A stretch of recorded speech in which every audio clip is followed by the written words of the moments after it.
오늘 우리가 함께 나눌 하나님 말씀 보겠습니다. 신약성경 요한복음 14장 26절 한 절 말씀 우리가 한 목소리로 말씀 봉독하겠습니다. 보혜사 곧 아버지께서 내 이름으로 보내실 성령 그가 너희에게 모든 것을 가르치고 내가 너희에게 말한 모든 것을 생각나게 하리라. 아멘. 오늘은 사도신경 강의 9번째 시간입니다. 벌써 9번째가 되었어요. 이제 한두 번 더 하면 이제 사도신경 강해가 마쳐지게 될 것입니다.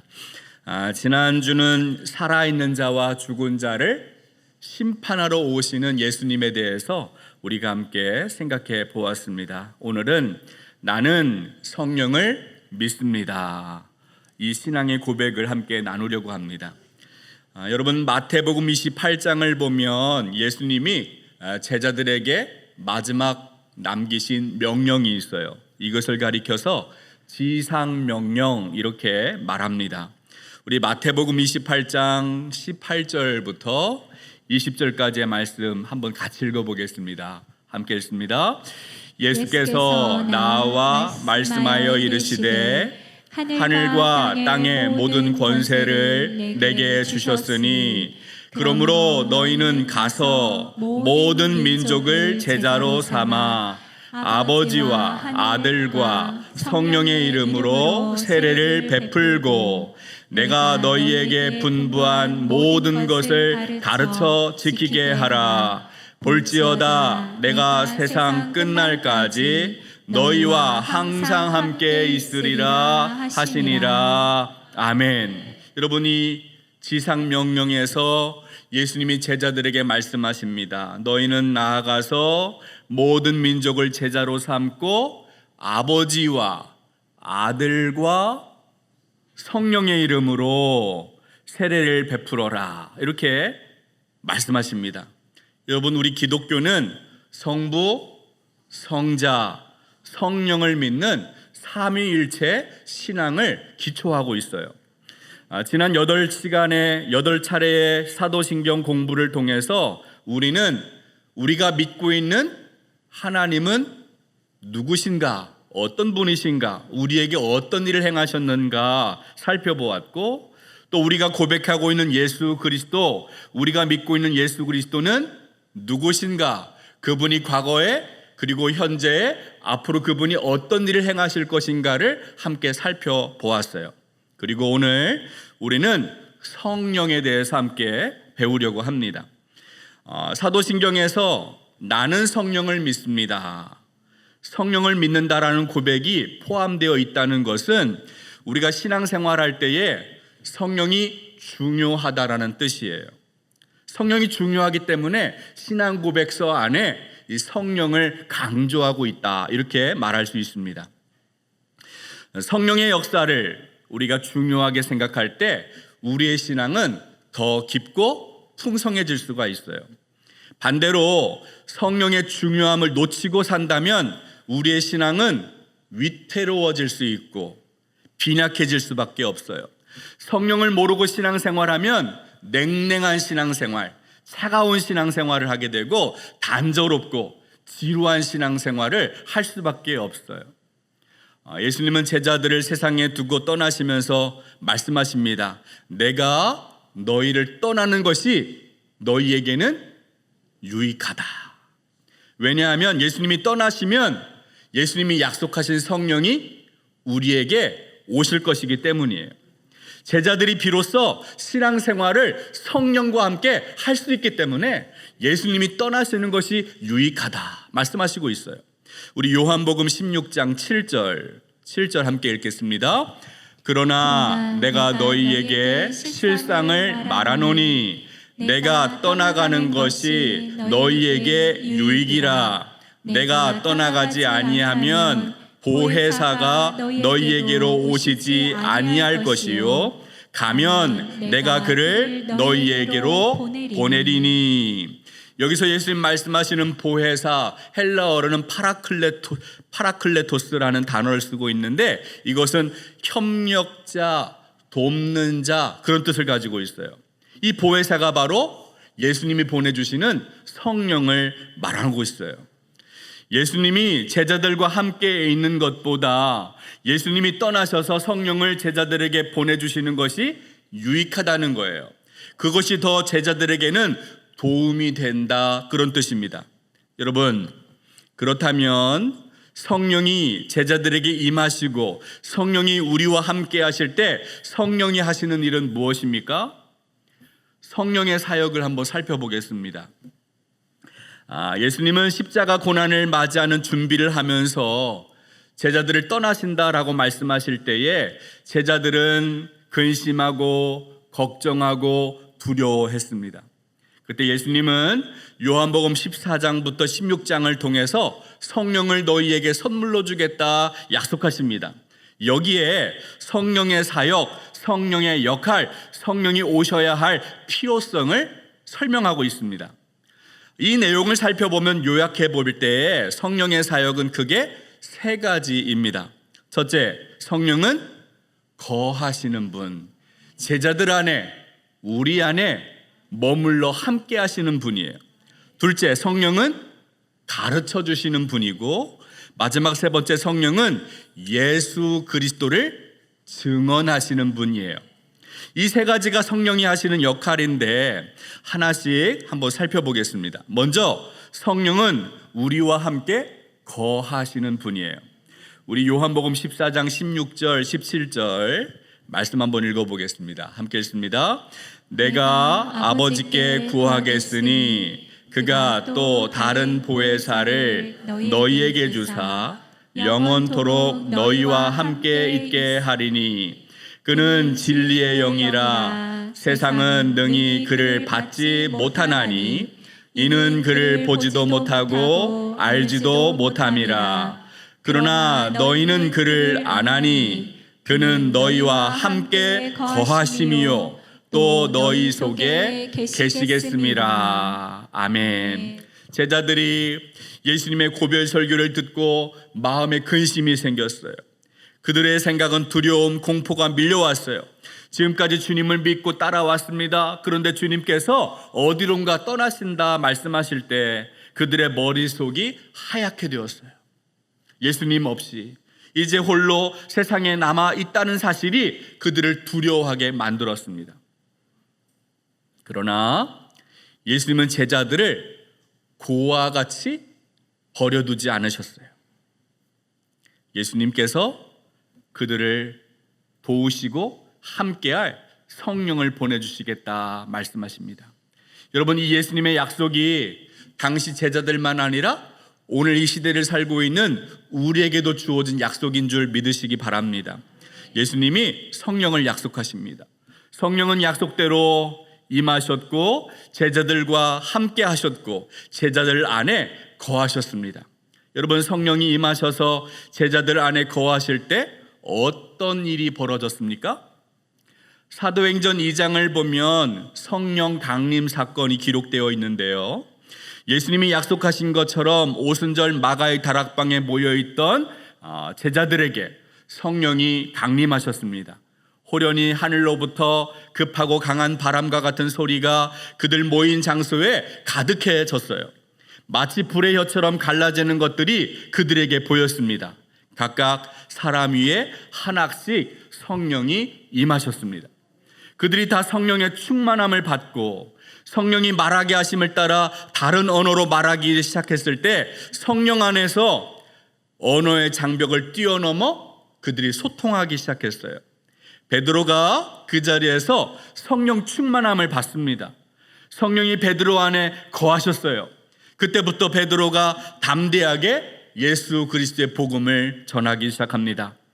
예수님의 고난을 그는 피해서 도망쳤던 사람이에요. 예수님이 누구신지 모른다고 3번이나 부정했던 사람이 베드로였어요. 그런데 베드로가 담대하게 복음을 전하고 오순절 설교를 베드로의 설교를 듣고 회개하고 믿는 자가 3,000이나 늘어나기 시작했습니다. 베드로가 한 것이 아니에요. 베드로 안에 거하시는 성령이 일하시기 시작했어요. 믿는 사람들이 모여 서로 교제합니다. 떡을 뗍니다. 오직 기도에 힘쓰기 시작합니다. 기사가 나타나고 표적이 나타났어요. 물건을 서로 나누고 함께 공동 사용하고 재산을 소유를 팔아서 각각 필요에 따라 나누었어요. 여러분, 세상에서는 불가능한 일들이죠. 그런데 믿음 안에 공동체 안에 들어와서 이런 놀라운 일들이 벌어졌습니다. 어떻게 가능했어요? 믿는 자들 안에 거하시는 성령이 그들을 그렇게 변화시켰다는 거예요. 여러분, 성령이 일하시면 놀라운 변화가 일어납니다. 성령이 우리 안에 거하시면 교회가 회복됩니다. 성령이 역사하셔야 회개가 일어나고, 성령이 역사하셔야 인생의 목적, 인생의 방향이 바뀌게 되는 거예요. 성령이 함께 하실 때 죄를 이기고, 성령이 일하실 때 승리할 수 있어요. 예수님은 성령이 영원히 거하실 것이다 약속하십니다. 성령은 우리가 힘들 때만, 우리가 어려울 때만, 성령을 초청할 때만 잠깐 우리 안에 찾아오셔서 우리를 도와주시고 떠나시는 분이 아니에요.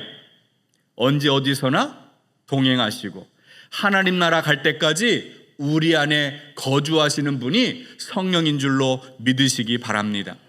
두 번째로, 성령은 가르치시는 분이에요. 오늘 본문 요한복음 14장 26절 함께 읽겠습니다. 보혜사 곧 아버지께서 내 이름으로 보내실 성령, 그가 너희에게 모든 것을 가르치고 내가 너희에게 말한 모든 것을 생각나게 하리라. 아멘.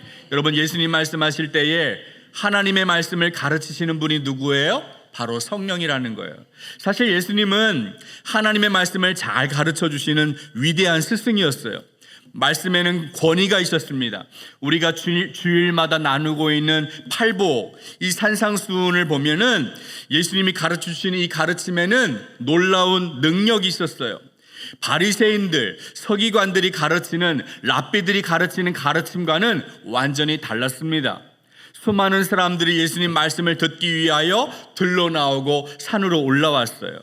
사회적인 명예, 지위 있는 사람들이 그 예수님의 말씀에 호기심을 가졌습니다. 뜨거운 반응이 있었어요.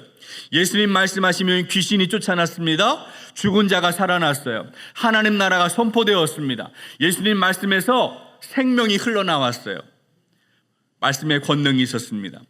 마태복음 7장 28절 29절 말씀 우리 한번 같이 읽어보겠습니다. 말씀 함께 읽겠습니다. 예수께서 이 말씀을 마치심에 무리들이 그의 가르치심에 놀라니, 이는 그 가르치시는 것이 권위 있는 자와 같고 그들의 서기관들과 같이 아니함일러라. 여러분, 이렇게 예수님이 권위 있게, 서기관과는 다르게, 바리새파 사람들과는 다르게 권능 있는 말씀을 전하시다가 갑자기 떠나셨어요. 위대한 스승을 잃어버렸습니다. 그러나 예수님은 제자들이 염려하고 걱정하고 근심하고 있지만 그들에게 성령을 약속하십니다. 성령이 오셔서 예수님이 가르쳐 주셨던 말씀을 생각나도록 도와주시고 말씀을 새롭게 가르쳐 주신다라고 말씀하시는 거예요. 여러분, 예수님이, 우리는 없는 시대를 지금 살아가고 있잖아요. 이 땅 예수님이 함께하지 하늘 보좌에 예수님이 계시는데 우리는 두려워하지 않아도 돼요. 걱정하지 않아도 돼요. 왜 그렇습니까? 예수님이 성령을 보내주셔서 예수님 말씀을 가르쳐 주시고 오늘도 생각나게 하시기 때문이에요. 이런 성령의 가르치는 사역을 생각할 때 우리가 위로를 받을 수가 있어요. 여러분, 우리가 하나님의 말씀, 성경을 읽을 때 그 말씀의 의미를, 그 말씀의 깊은 뜻을 깨닫도록 도와주시는 분이 누구예요? 바로 성령이라는 거예요. 여러분, 공부를 많이 하고 가방끈이 길어야, 인류 대학을 나와야 성경을 읽으면 깨닫게 되는 것이 아니에요. 성령의 인도하심을 받아야, 성령의 지혜를 얻어야 하나님 말씀을 깨달을 수 있어요. 하나님의 뜻을 깨닫도록 아는 것, 이것을 계시라고 말하는데, 여러분, 우리가 우리의 능력, 우리의 힘으로 어떻게 크고 높으신 그 하나님을 다 헤아릴 수 있겠어요? 하나님이 보여주시는 것만큼 하나님을 알 수 있는 것이 우리의 연약함, 우리의 한계인데 하나님이 누구신지 바르게 알 수 있도록 도와주시는, 가르쳐 주시는 분이 바로 성령입니다. 성령이 없고 성령이 우리를 가르쳐 주시지 않는다면 우리는 하나님을 알 수가 없어요. 여러분, 교회가 성령이 없다면 세상의 가르침에, 세상의 논리에, 세상의 이해 방식에 교회는 무너질 수밖에 없어요. 성령의 가르침을 통해서 성도 한 사람 한 사람이 하나님의 보호를 받는 것이고 그리스도의 몸된 교회가 성령을 통하여 건강하게 세워질 수 있는 거예요. 더구나 성령의 모든 말씀은, 성경의 말씀은 하나님의 감동으로 되어 있다라고 말씀해요. 성령으로 감동받은 하나님의 사람들이 기록한 책이 바로 이 하나님 말씀 성경입니다. 우리 디모데후서 3장 16절, 17절, 그리고 이어서 히브리서 4장 12절 함께 말씀 읽어보겠습니다. 모든 성경은 하나님의 감동으로 된 것으로 교훈과 책망과 바르게 함과 의로 교육하기에 유익하니 이는 하나님의 사람으로 온전하게 하며 모든 선한 일을 행할 능력을 갖추게 하려 함이라. 하나님의 말씀은 살아있고 활력이 있어 좌우의 날선 어떤 검보다도 예리하여 혼과 영과 및 관절과 골수를 찔러 쪼개기까지 하며 또 마음의 생각과 뜻을 판단하나니. 여러분, 하나님의 말씀은 하나님의 감동으로 되어 있어요.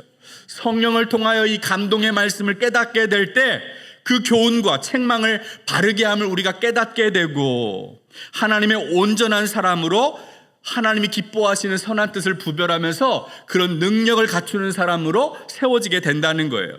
그 말씀이 우리 안에 깊이 들어와서 말씀의 검을 받을 때 우리의 혼과 영을 찔러 쪼개고 우리의 말씀을, 우리의 생각을, 우리의 마음을, 우리의 뜻을 하나님의 뜻 가운데 감찰하게 되는다는 거죠.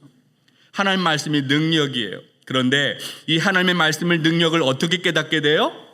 성령의 가르침을 받아서, 성령의 도우심을 받아서 그 능력을 경험하게 된다는 것입니다.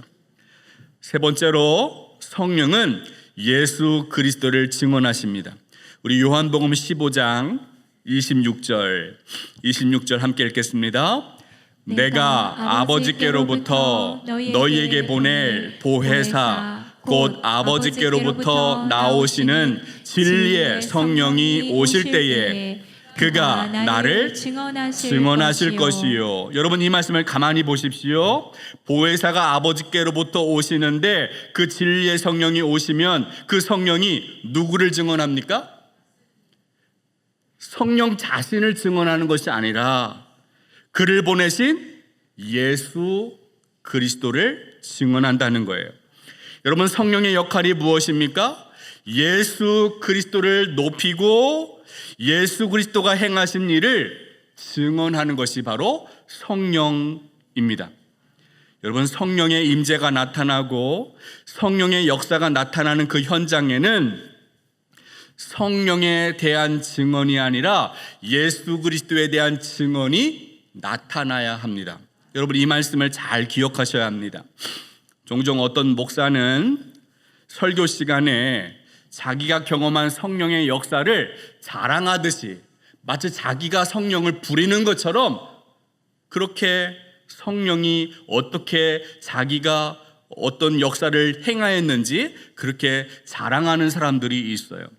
또 어떤 사람은 성령이 믿음의 핵심인 것처럼, 믿음의 중심인 것처럼 착각하고 성령의 어떤 신비한 현상에 집착하는 사람들도 있어요. 여러분, 이런 태도는 성령이 왜 오셨는지, 성령의 역할이 무엇인지를 바르게 알지 못하는 사람들의 태도입니다. 성령은 진리의 영이고 성령은 우리를 진리 가운데로 인도합니다. 진리가 누구입니까? 예수 그리스도. 예수님 말씀하셨어요. 내가 곧 길이요 진리요 생명이다. 진리가 아니라 다른 곳으로 인도하고 진리가 아니라 다른 것을 바라보게 한다면 그것은 성령의 역사가 아니에요. 성령이 일하시는 것이 아니라 악한 영이 장난질하는 것이다. 이렇게 이해하면 됩니다. 요한복음 14장부터 16장에 기록되어 있는 예수님의 말씀은 제자들만이 아니라 주님을 믿고 따라가는 모든 성도가 경험해야 하는 성령의 역사, 성령의 사역에 대한 내용이에요. 성령의 역사, 성령이 하시는 일을 세 가지로 제가 말씀드렸어요. 한번 다시 생각해 보십시오. 첫 번째, 성령은 거하시는 분, 성령은 가르치시는 분, 성령은 예수 그리스도를 증언하시는 분이에요. 우리는 이 성령의 역사를 머리로만 아는 신앙이 아니라 직접 내가 경험하고 체험하는 신앙으로 나아가야 합니다. 그래야 영적인 성장을 이룰 수가 있어요.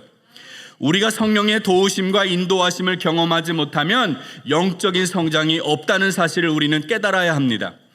시편 51편에서 다윗이 회개하면서 뭐라고 기도합니까? 주님의 성령을 내게서 거두지 마옵소서. 이렇게 간절히 기도했던 것처럼 우리는 우리의 신앙에서 성령의 역사를, 성령의 일하심을 끊임없이 소망하고 간구하는 삶을 살아가야 한다는 거예요. 바울이 갈라디아 사람들에게 편지를 씁니다. 이 편지에서 바울은 교인들에게 성령을 따라 행하고 성령의 열매를 맺어라 이렇게 가르치고 있어요. 우리 갈라디아서 5장 16절 그리고 22절 23절 함께 읽어보겠습니다. 함께 읽습니다. 내가 이르노니 너희는 성령을 따라 행하라. 그리하면 육체의 욕심을 이루지 아니하리라. 오직 성령의 열매는 사랑과 희락과 화평과 오래 참음과 자비와 양선과 충성과 온유와 절제니 이 같은 것을 금지할 법이 없느니라. 아멘. 여러분, 예수님을 우리가 믿고 신앙생활 한다는 것이 무슨 뜻이에요? 그냥 성경책 들고 교회 마당을 왔다 갔다 밟는 것이 아니라고요. 어떤 것입니까? 자기의 육체의 욕망과 탐심을 버리고 진리 가운데 인도하실 성령을 따라 행하는 것이 신앙생활이라고 가르쳐주고 있어요. 육신을 따라 행하면 육신의 열매를 맺습니다. 그러나 성령을 따라 행하면 성령의 열매를 맺는다는 거예요. 성령의 열매를 맺는 삶이 바로 하나님의 성품을 닮아가는 거예요. 예수님을 믿고 성령을 따라 행하면 갑자기 내가 바라는 대로 환경이 바뀌는 것이 아니에요. 가난한 사람 부자 되고 병든 사람 건강해지고 공부하지 않아도 학생이 갑자기 성적 올라가고 좋은 직장에 합격하고 사업이 번창하는 것이 예수님 믿는 신앙의 목표가 아니에요. 성령을 따르는 사람은 어떤 환경, 어떤 형편에 놓여도 그 자리에서 하나님의 영광을 찬송하고 고난과 역경이 있어도 그 어려움 가운데서도 세상이 알 수 없는 평안, 세상이 줄 수 없는 기쁨을 풍성하게 누리는 것이 바로 성령 충만한 삶인 줄 믿으시기 바랍니다. 사랑하는 여러분, 신앙생활에서 우리가 사도신경을 고백한다는 것은 정말 나는 성령을 믿습니다라고 고백한다는 것은 놀라운 일입니다. 이 고백 안에 우리 안에 거하시는 성령, 우리를 가르치시고 예수 그리스도를 높이시는 증언하시는 성령이 우리를 지금 인도하시고 있음을 우리는 믿고 인정하는 거예요. 또한 이 고백 안에는 하나님의 자녀된 우리가 하나님의 가르침, 성령의 가르침 없이는 살 수 없음을 고백하고 하나님의 일하심, 성령의 일하심이 오늘 우리에게 절실하게 필요한 존재다. 이 사실을 깨닫고 고백하는 것을 말하는 거예요. 나는 성령을 믿습니다. 이 고백은 말과 혀로만 그치는 것이 아니라 나의 신앙생활에 적용하고 내 생활 속에서 경험할 수 있는 오늘 저와 여러분 될 수 있기를 주님의 이름으로 축복합니다. 하나님 아버지, 주님께서 약속하신 성령이 우리 안에 거하시고 우리를 가르쳐 주시며 진리 가운데로 우리를 인도하심을 믿습니다. 진리의 성령께서 우리 가운데 충만하게 임재하여 주시고 우리를 가르쳐 주옵소서. 주님보다 앞서지 않게 하여 주시고 겸손히 주님을 따르며 성령의 열매 맺는 인생 되도록 이끌어 주옵소서. 이제는 우리 주 예수 그리스도의 크신 은혜와 하나님의 놀라우신 사랑과 성령의 감화 감동 충만하신 역사가 진리의 성령을 믿고 따르며 성령의 열매 맺는 삶 살기를 소망하는 우리 중앙교회 모든 성도 위에 지금부터 영원토록 함께하여 주시기를 간절히 축원하옵나이다. 아멘.